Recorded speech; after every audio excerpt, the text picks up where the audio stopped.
Որոնք են այն սխալները, որ մենք գործում ենք, որն էլ մեզ բերում է խնդրին։ Օրինակ, եթե գնանք դեպի մանկություն, այսօր երեխաները շատ հաճախ, ովքեր իրենց ծնողներին խանգարում են, հեռախոսը տալիս են, ասում են, չգիտեմ, ժամերով նստի պարկի կամ նայի հեռուստացույցին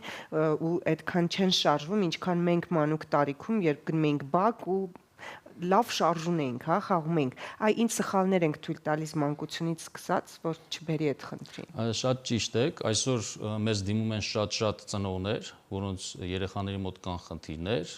կեցվածքի շեղումներ։ Հիմնականում,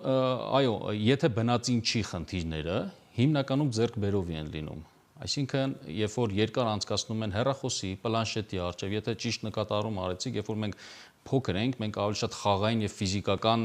Լավ շարժվում էինք։ վարժություններն ու շարժներ։ Շատ հիմա հիմնականում կյանքը նստակյաց է։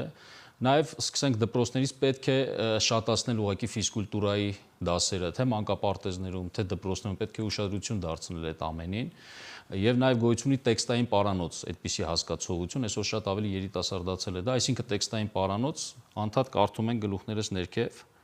որը որ շատ սխալ է, առաջացնում է պարանոցային հատվածի խնդիրներ, Իսկ ինչպես կարդանք։ հիմնականում պետք է գոնե աչքերի ուղղությամբ լինի էկրանը, որպեսզի մենք չթեքենք գլուխը, քանի որ մենք թեքելով մոտավորապես պարանոցի վրա գցում ենք 25-ից 27 կիլոգրամ ծանրաբեռնվածություն։